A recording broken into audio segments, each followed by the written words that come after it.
Assalamualaikum warahmatullahi wabarakatuh.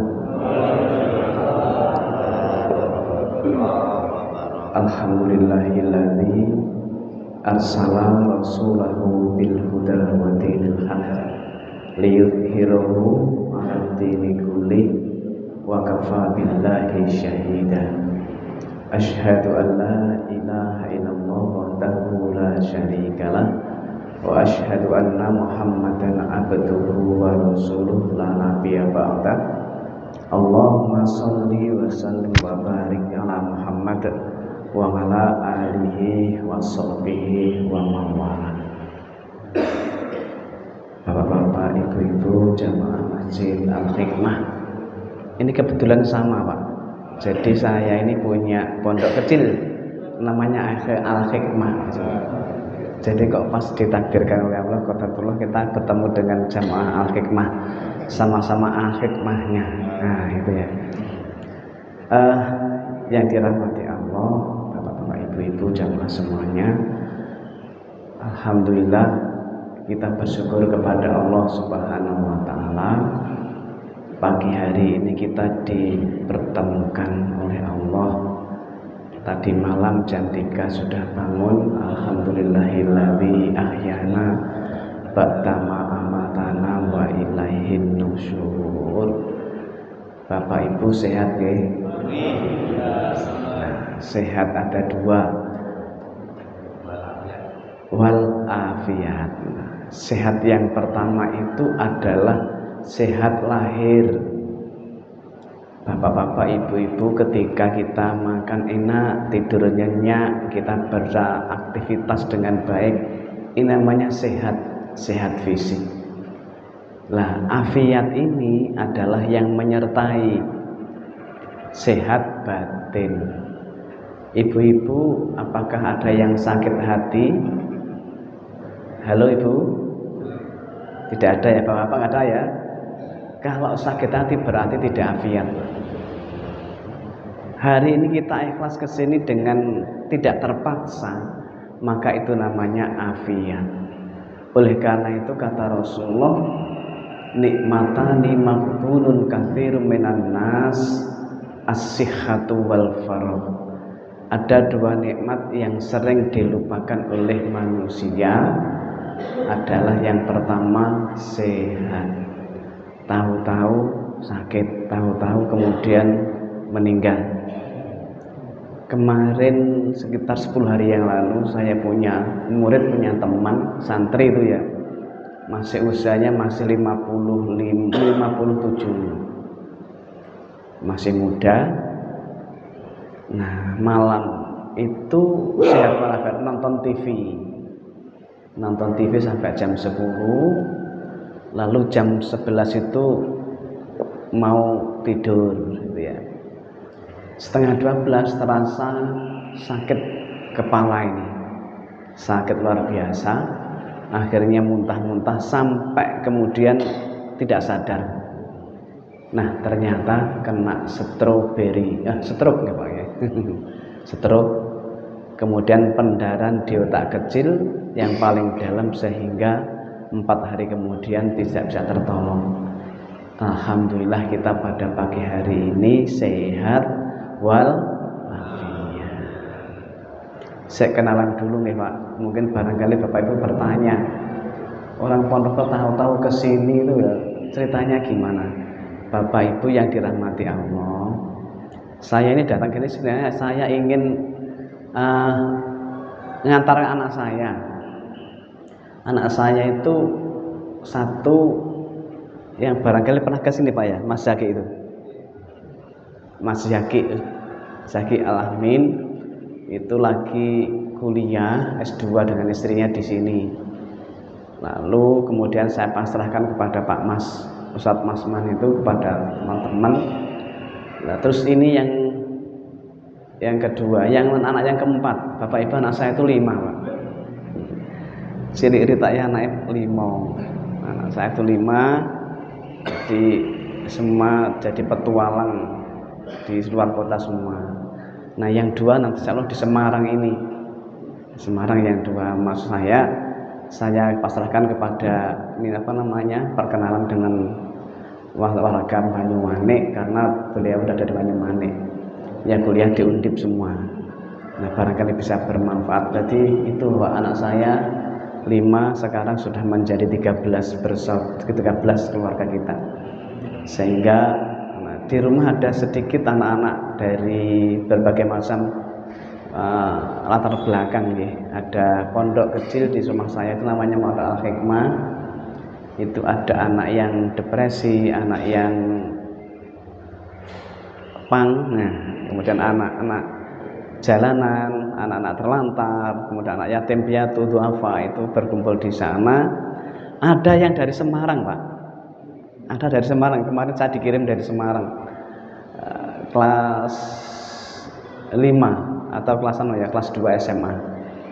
Nah sekarang naik kelas 12, naik kelas, yaitu adalah dikirim ke sana. Nah itulah saya bersama-sama anak di sana, di rumah dengan istri saja, dengan anak-anak itu. Anak-anak saya semua sudah di luar Ponorogo. Itu monggo pinarak Bapak Ibu Ponorogo. Ini saya masih ada di Muharram itu ada namanya Festival Rap Internasional itu. Monggo pinarak mungkin dekat Gontor, rumah saya dekat Gontor 2. Jadi sangat dekat dengan pesantren Gontor sana. Bapak Ibu yang dirahmati Allah. Nah, suatu hari saya itu berjalan-jalan, menyusuri jalan di desa-desa, di sawah-sawah sambil jalan pagi, Pak. Itu habis subuh kayak gini itu saya jalan-jalan. Kemudian saya muter apa namanya HP ini. Kebetulan saya putar kan ada Adi Hidayat, ada Gus Bahak kadang-kadang, kemudian ada Syekh Jabir itu. Nah, ketika saya muter Syekh Jabir itu menganalisis tentang usia, umur atau usia Bapak Ibu. Tadi mensyukuri nikmat Allah berupa usia, berupa apa namanya kesempatan. Bapak Ibu, nikmat yang kedua yang dilupakan manusia itu kesempatan. Bapak Ibu di Semarang ini kalau sehari semalam dicatat oleh Allah berapa jam? Berapa Pak? 24 jam ya. Sehari semalam 24 jam. Sama berarti dengan di Ponorogo. Nah, usia saya sekarang sudah usia 61 Pak. Saya itu sudah baru pensiun kemarin. Nah, jadi sudah 61. Kebetulan saya putar HP itu ketika menganalisis umur kita itu 24 jam sehari semalam itu. Nah ketika kita usia 60 tahun ini Bapak Ibu, halo, 60 tahun ini setelah dianalisis ini, kalau menurut kesehatan tidur kita 8 jam Pak ya, menurut dokter kesehatan. 24 jam itu 8 jam untuk 24 jam itu 8 jam untuk tidur. Kalau dikalikan dengan 60 tahun berarti 20 tahun. Jadi usia 60 tahun kuwi nggih turu 20 tahun. Bapak Ibu, halo. Nah, kita ternyata tidurnya 20 tahun. Terus untuk bekerja, kita bekerja berapa jam kira-kira Bapak Ibu? 8 jam berarti ya 20 tahun, 40 tahun. 20 tahun nggih sare, 20 tahun nggih kerja. Terus nggih main HP ngeten iki. 40 tahun. Berapa nih, Pak? Banyak Pak ya kira-kira ya. Ya kalau dulure dhewe pira jam menawa wis. Misalnya kalau 10 tahun, wis 50 tahun. Nggih ngopi. Nggih kemudian nggih nonggo untuk santai-santai berapa jam. Nah setelah dianalisis ternyata ibadah kita itu selama 60 tahun ki ming 3 tahun. Ibadah kita itu hanya 3 tahun. Lek mriki ini salat subuh perang jam. Bapak Ibu luar biasa setelah kita analisis. Ternyata kita ini 24 jam ini ternyata perlu dianalisis. Hanya 3 tahun selama 60 tahun kita ibadah ini. Tetapi Allah memberi kemurahan kepada kita Bapak Ibu. Gitu. Kemurahan apa? Nah, kalau kita selama 24 jam ini kita bisa memanfaatkan, menganalisis dan kita apa? bisa memanfaatkan umur kita, maka 24 jam ini gunakan untuk beribadah. Wa ma khalaqtul jinna wal insa illa liya'budun. Dan aku tidak menciptakan jin dan manusia untuk beribadah. Oleh karena itu, urusan dunia bisa menjadi ibadah kalau diniati dengan ibadah. Kita kalau ke pasar pedagang, berjuang jihad ekonomi, mencari nafkah halal untuk keluarga, ini juga ibadah, niat ibadah. Bismillahirrahmanirrahim. Yang petani ke sawah, bismillahirrahmanirrahim, menanam padi, menanam tanaman untuk juga jihad ekonomi, juga ibadah. Yang ASN atau pegawai negeri maupun swasta ke kantor, ketika bismillahirrahmanirrahim, la haula wala quwwata, keluar dari rumah, bismillahirrahmanirrahim, ibadah itu menjadi ibadah. Seluruh aspek kehidupan, aktivitas ini bisa menjadi ibadah kalau kita dalam niat ibadah. Ngaten nggih? Itu kita syukur kepada Allah tentang usia atau umur kita ini. Bapak Ibu yang dirahmati Allah, ini saya pernah membaca di buku kitab namanya Hadis Tarbawi, Arba'in Tarbawi. Saya menemukan hadis. Nah, ini hadis ini nanti barangkali bisa Bapak Ibu barangkali sudah pernah mempelajari, pernah membaca. Ini di sini adalah apa? Meraih cinta Allah dengan hidup Islami. Nah, di sini yang saya cuplik Bapak Ibu, kalau kita ini bekerja, kita itu beraktivitas, misalkan jadi pegawai negeri. Bapak Ibu yang dari pegawai negeri, ketika ke kantor itu tujuannya untuk apa, Pak? Mencari bayar ya. Ke sawah mencari hasil, pedagang mencari uang. Itu semua adalah bekerja atau beraktivitas. Oleh karena itu, ketika kita beraktivitas itu, maka ada aspek-aspek.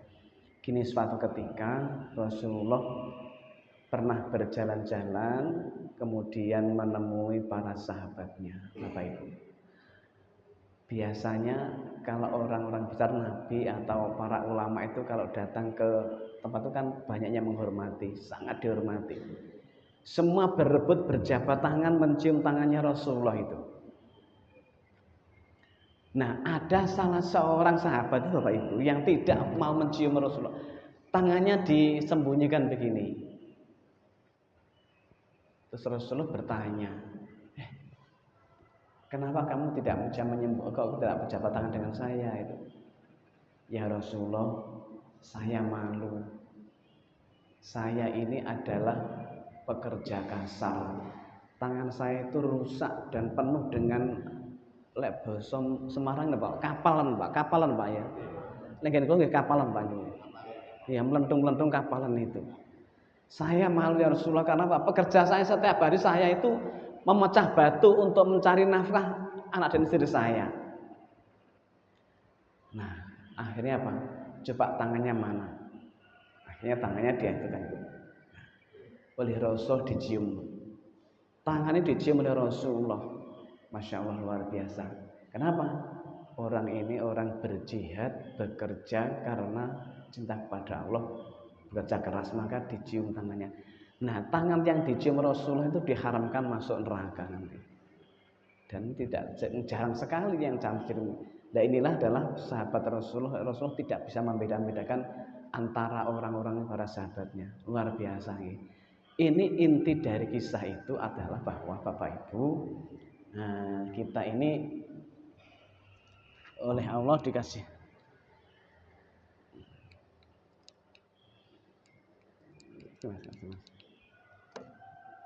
Oke. Baik, Bapak Ibu yang dirahmati Allah, hubungannya dengan tadi bekerja yang dicintai oleh Allah. Jadi temanya seperti itu ya. Allah pernah berfirman, a'udzubillahi minasyaitonirrajim, ya ayyuhalladzina amanu udkhulu fis-silmi kafah wala tattabi'u khutuwatis syaitan innahu lakum aduwwum mubin. Hai orang yang beriman, usah kamu ke dalam Islam secara kafah atau menyeluruh. Apa? Sungguh setan itu musuh yang nyata. Bapak Ibu yang dirahmati Allah, bahwa aspek kehidupan yang kita lakukan ini kalau bisa menjadi semua Islam. Islam yang kafah, Islam yang luar biasa, seluruh aspek kehidupan. Kalau di negara sosial budaya dan sebagainya, pendidikan, semua aspek kehidupan ini menjadi Islam kafah. Nah, barangkali dari diri kita, Bapak Ibu yang dirahmati Allah, diri kita itu sudah Islam atau belum? Dari mata, dari rambut, dari anggota badan kita, apakah sudah Islam? Halo? Kita teliti. Ini disuruh masuk Islam secara kafah ini. Belum aspek yang lain, di keluarga, bermasyarakat, berpendidikan, bekerja di ASN, apakah sudah Islami atau belum? Nah, ini menjadi pertanyaan bagi kita, bahwa Islam yang kita perlu ini perlu kita bersungguh-sungguh.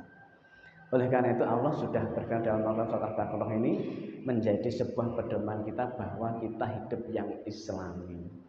Nah, termasuk di antara hidup Islami itu adalah bekerja. Bapak Ibu, ternyata di dalam kitab itu disebutkan dalam hadis itu, Bismillahirrahmanirrahim, Innallaha ta'ala yuhibbu idza amila ahadukum amalan ayyub kinahu rawahu at-Tabrani wal Baihaqi. Sesungguhnya Allah mencintai para pekerja, mencintai jika salah satu di antara kalian melakukan sebuah amalan pekerjaan lalu menyempurnakannya. Hadis yang pertama. Hadis yang kedua, Innallaha yuhibbu minal amil idza amila ayyuhsina rohul Baihaqi. Allah mencintai para pekerja kalau bekerja secara ihsan.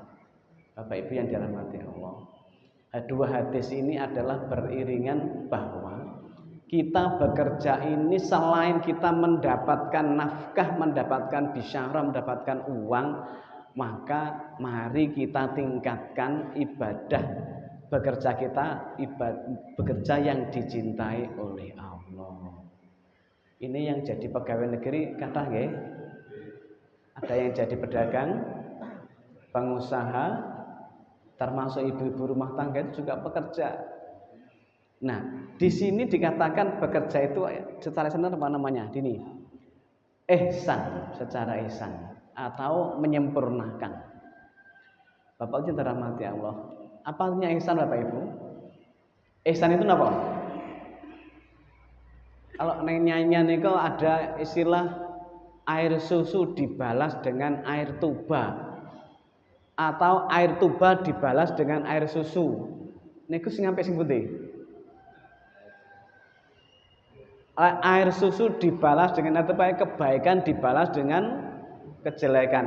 Lah air susu dibalas dengan air tuba namanya kebaikan, ihsan. Ihsan itu ialah berbuat lebih baik. Tidak hanya baik. Misalnya kita sebagai seorang ASN, saya dulu mantan kepala sekolah, mantan dan sekolahan. Kalau masuk jam 7, kemudian kita datang jam 7, itu namanya biasa, pas. Kalau masuk jam 7 kita masuk setengah 7, itu namanya ihsan. Nah, ihsan itu Pak ya. Ihsan seperti itu. Kalau jam 7 masuk kemudian kita datang setengah 8, itu namanya apa? Korupsi. Korupsi Pak. Korupsi waktu.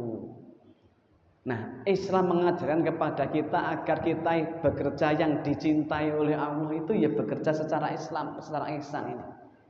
Lebih bekerja yang lebih. Kalau kita datang jadwal jam 7, kita datang setengah 7, itu namanya ihsan. Berbuat lebih baik. Kebaikan dibalas kebaikan sama, biasa. Kejelekan dibalas dengan kebaikan, itu namanya ihsan. Itulah namanya kita diajarkan oleh Allah ada 3 akhlak Rasul. Salah satu min akhlakil karimah apa? Antuk tiya aman dalamaka. Apa antafu aman dalamaka yang pertama. Orang yang memaafkan orang yang menyakiti kita. Niki abot napa enteng Bapak Ibu? Dapat ya, memaafkan kepada orang yang mendolimi kita. Antafu aman dalamaka. Itu namanya ihsan. Antutia aman haramaka, orang apa namanya? Memberi kepada orang yang tidak pernah memberi. Biasanya kita itu kalau apa namanya? Kita akan memberi itu kan hitung-hitung kadang-kadang gitu, Pak. Enggak tahu ayo diwehi. Ya. Itu kata orang yang memberi kepada orang yang tidak pernah memberi, namanya ihsan. Kemudian antasila aman kotoaka, menyambung kepada orang yang memutuskan. Kalau bahasanya dulu di rumah saya itu namanya seteru, Pak. Berseteru nggih. Apa di sini ada seteru itu, Pak ya? Bahasanya berseteru itu apa ya? Nah, memutuskan itu namanya. Jadi menyambung kepada orang yang memutuskan itu namanya ihsan. Kalau menyambung kepada orang yang menyambung biasa, baik. Berbuat baik kepada orang yang berbuat baik itu biasa, tapi berbuat baik kepada orang yang berbuat jahat kepada kita itu namanya ihsan. Dan dicontohkan oleh Rasulullah betapa hebatnya Rasul yang luar biasa maksumnya dan puasa imannya. Nah, itulah Bapak Ibu yang dirahmati Allah. Jadi sekarang gini Bapak Ibu, yang bekerja yang ihsan, yang dicintai oleh Allah itu kayak apa ciri-cirinya? Mari kita teruskan. Nanti sampai jam berapa? Sampai jam 6 Pak. Oke. Mau sampai sebelum jam 6 enggak apa-apa ya? Enggak apa. Nah, yang pertama nih Pak. Ayyul amali ahabu ilallah faqala atwamiha wa in qala. Pekerjaan yang dicintai oleh Allah itu sedikit tapi istiqomah. Termasuk kita pengajian itu. Didik tapi istiqomah. Bapak Ibu ya. Ngaji sesasi pisan neng katam ya. Kur pisan tok katam. Karo ngaji setiap hari 1 juz. Nah, itu baik mana Bapak ya? Setiap hari 1 juz. Nah, itu kan adwamiha. Nah, didik tapi rutin. Termasuk ngaji itu namanya. Nah, di sini ada namanya amila. Amila itu adalah kalau di bahasa Arab kan amila itu adalah bekerja atau beraktivitas. Nah, ketika kita di sini nanti ada orang yang dicintai Allah namanya apa? Amila bekerja secara ihsan, bekerja secara baik. Nah, baik Bapak Ibu yang dirahmati Allah, ciri-ciri bekerja secara ihsan itu atau kita beraktivitas secara Islam itu ini Pak. Yang pertama di kitab syarahnya hadis Adlan Tarbab itu yang pertama kita bekerja keras. Ciri-ciri orang yang dicintai Allah, bekerja dicintai Allah adalah bekerja secara ihsan, bekerja secara keras. Cara basa Inggrisnya tenanan.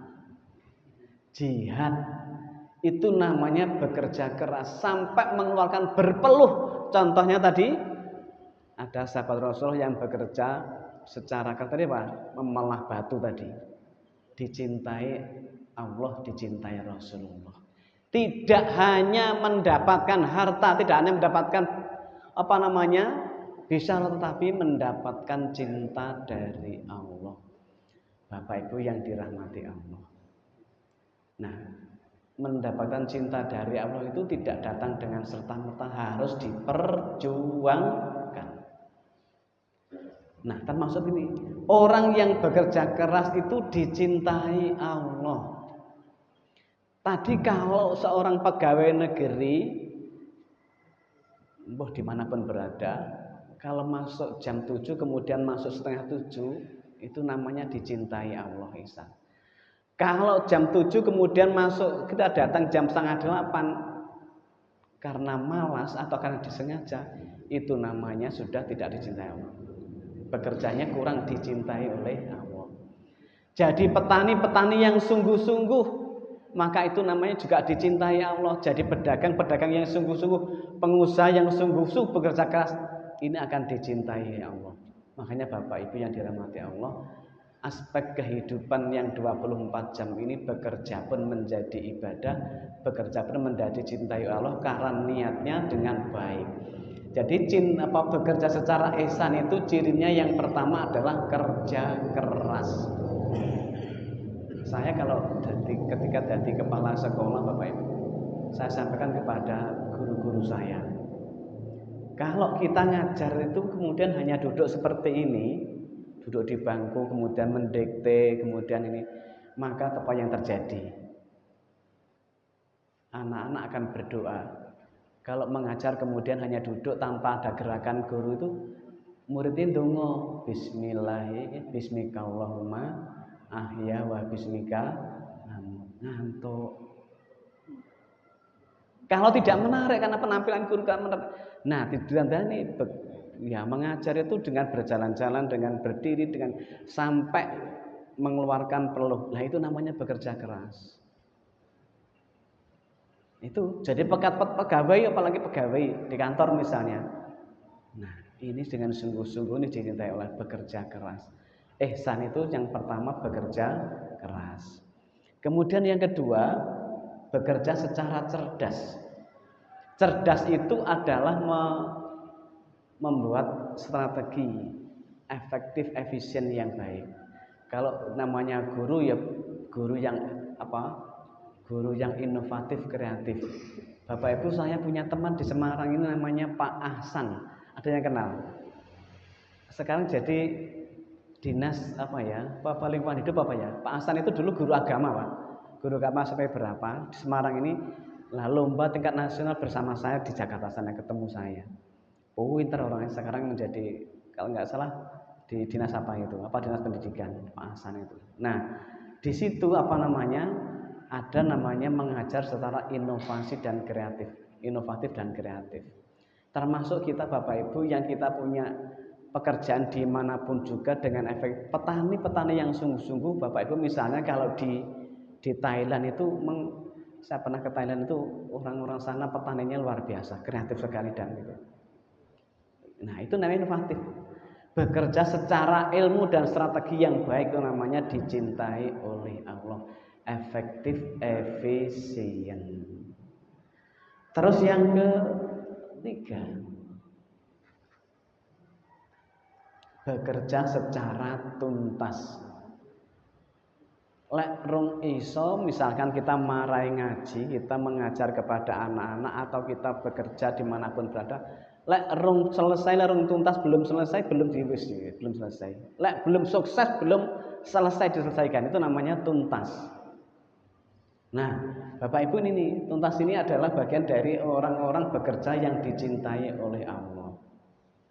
Jadi kalau petani kemudian membudidayakan petani yang hebat, menanam padi yang bagus, kemudian tanaman yang lain menjadi sebuah penemuan baru, itu namanya dicintai oleh Allah.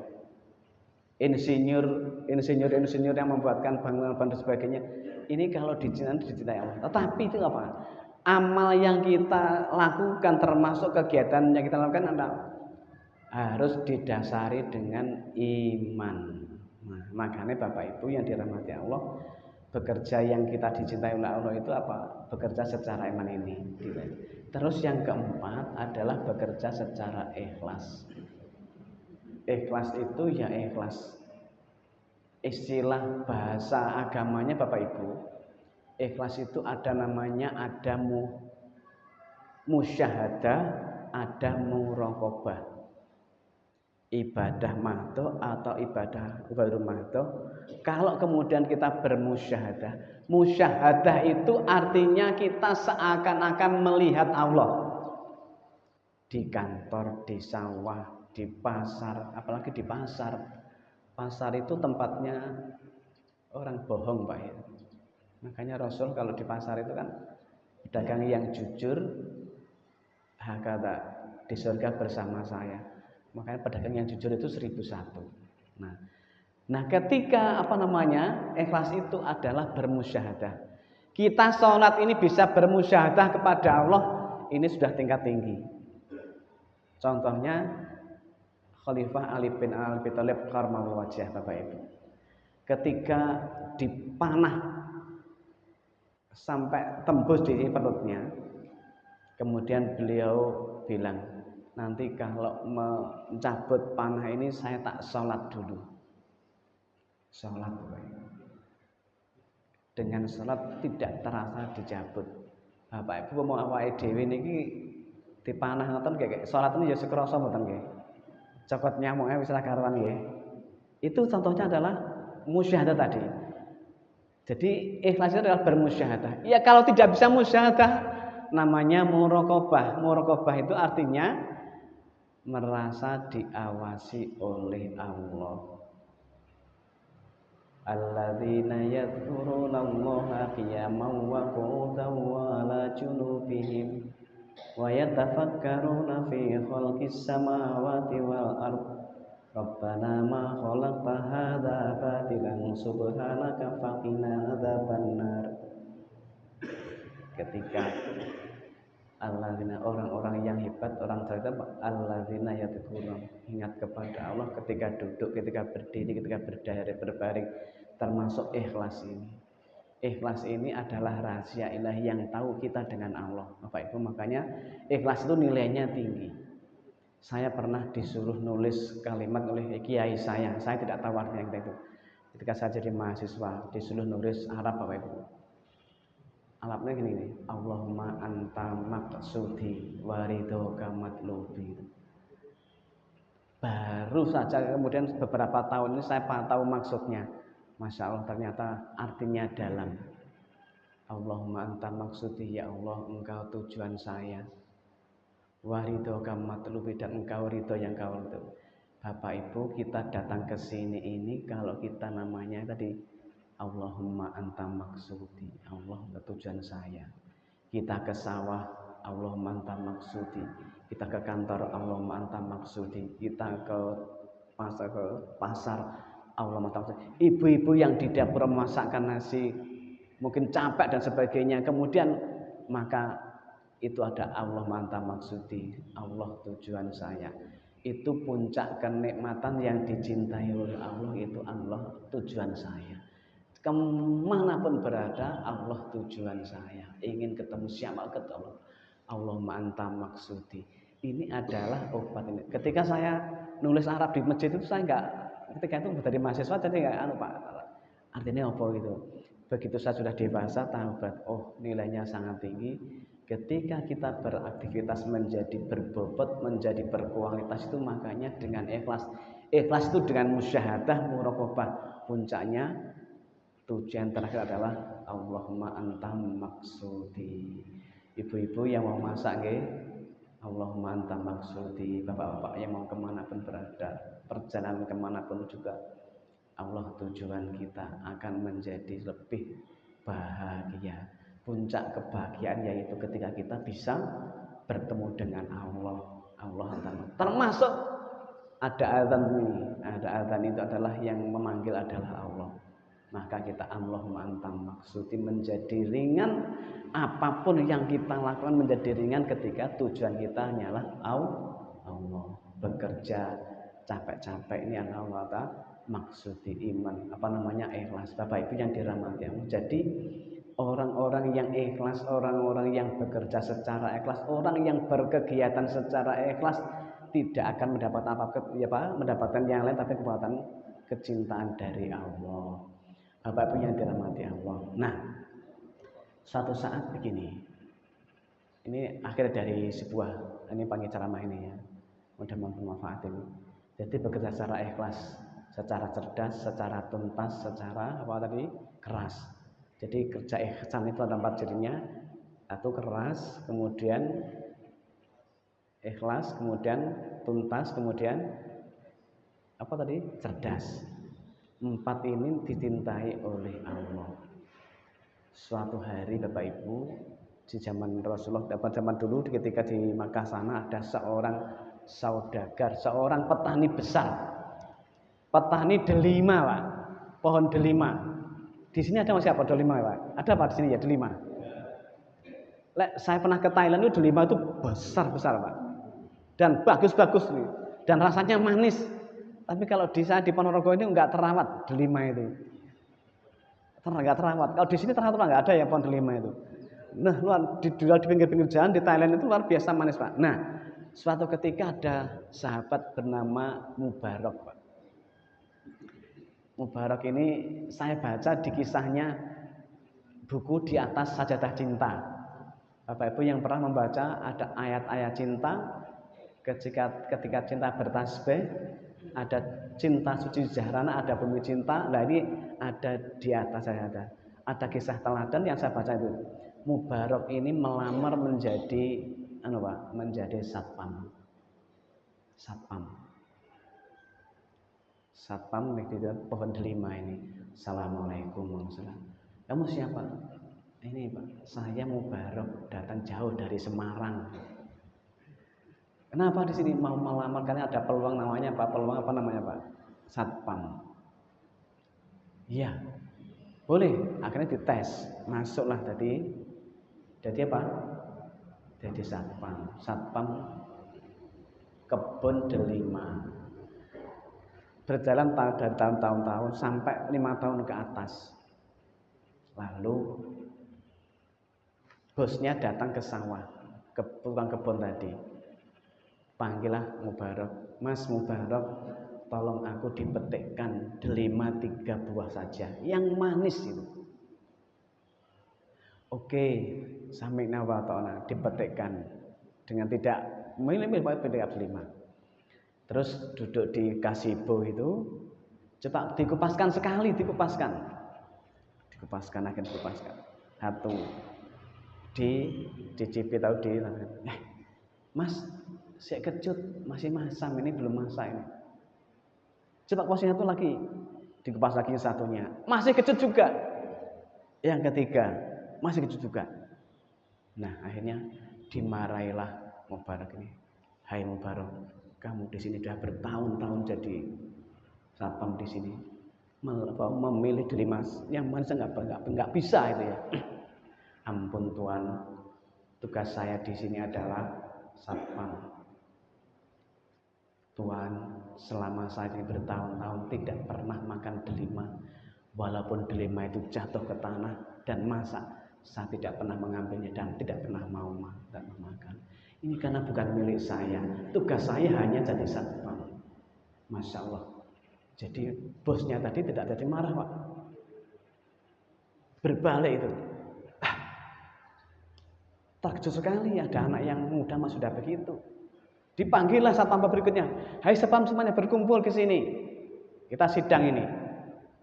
Coba tanya satu persatu. Apakah kamu telah melihat Mubarak ini makan delima?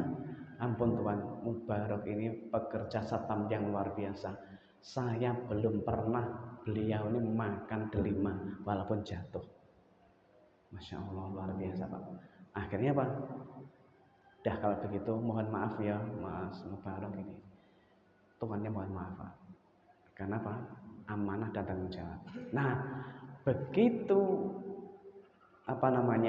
tahu kalau Mubarak ini seorang pekerja yang takwa, pekerja yang ihsan. Lalu apa? Mas Mubarak, engkau akan saya beri hadiah. Halo? Beri hadiah Pak. Tuhan, mohon maaf saya orang miskin, saya tidak pantas menerima hadiah itu. Saya hanya satpam, saya tidak pantas. Terus bahwa kamu harus menerima hadiah saya. Hadiahnya apa? Saya hanya punya satu hadiah, adalah saya punya satu anak perempuan yang cantik dan salihah. Akan saya hadiahkan kepadamu, Mas Mubarak ini. Akan diberi istri yang salihah. Tuhan mohon maaf, saya orang kampung. Saya tidak pantas menerima hadiah seorang istri yang saleh seperti ini. Sugih, ayu, saleh, salihah. Angel nggih golekane nggih Pak ya. Dihadiahkan kepada Mubarak. Akhirnya Mubarak mau. Ya kalau begitu dengan izin Allah saya tak istikharah kemudian diizinkan akan nikah Pak. Setelah dinikahkan maka kemudian turunlah anak keturunan. Nah menjadi anak punya namanya para Abdul Mubarak. Punya anak namanya Pak Abdullah bin Mubarak. Nah Abdullah bin Mubarak ini menjadi ulama besar di Mekah sana.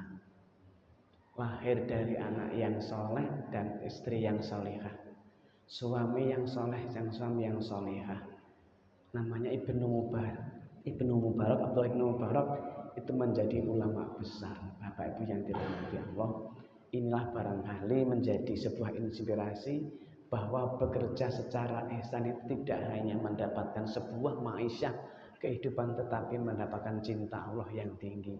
Makanya oleh karena itu kesimpulan dari ceramahnya Pak, Allahumma anta maksudi waridhoka matlubi. Ya Allah, engkau tujuanku dan engkau yang kuharap itu. Mau apa saja ingin dicintai Allah, apalagi mau bekerja yang berkualitas, bekerja yang ihsan, dicintai Allah dan mendapatkan juga kan mendapatkan penghormatan dari orang-orang lain. Itu ketika kita bekerja secara islami, secara yang dicintai oleh Allah Subhanahu wa taala. Bapak Ibu, ini saya ini tidak bermutu, tidak berkualitas, hanya silaturahim saya, mudah-mudahan mendapat saudara. Saya ingin bersama-sama nanti di surga dengan kita. Gitu. Wasiqal ladzina taqaw ilal jannati zumara. Besok itu ke surga kan berbondong-bondong. Nah, yang Pak Takmirnya Pak Iya ini nanti membawa panci-panci al-hikmah. Kita yang di belakang saja, saya nanti kok pernah ke sini gitu ya. Nanti di surga bersama-sama jamaah Masjid Al-Hikmah ini. Mudah-mudahan itu yang kita harapkan. Terima kasih. Mohon maaf segala kekurangan. Kalau ada salahnya saking bodoh saya, kalau ada benarnya dari Allah Subhanahu wa taala. Kalau ada lebihnya mau dikurangi, kalau ada kurangnya ditambahi sendiri. Betul nggih? Monggo pinarak mungkin tidak Ponorogo. Anak saya 2 di sini Bapak Ibu, mungkin bisa dimanfaatkan, bisa.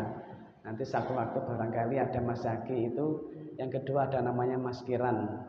Insya Allah kalau menjadi imam sudah bisa gitu ya, bisa dimanfaatkan oleh masyarakat Semarang. Ya saya titipkan itu adalah nanti barangkali ada apa-apa nanti ada informasi. Terima kasih. Nasrul minallah wa fathun qarib wa basyiril mu'minin. Mudah-mudahan kita sehat walafiat, diberkahi oleh Allah Subhanahu wa taala. Assalamualaikum warahmatullahi wabarakatuh.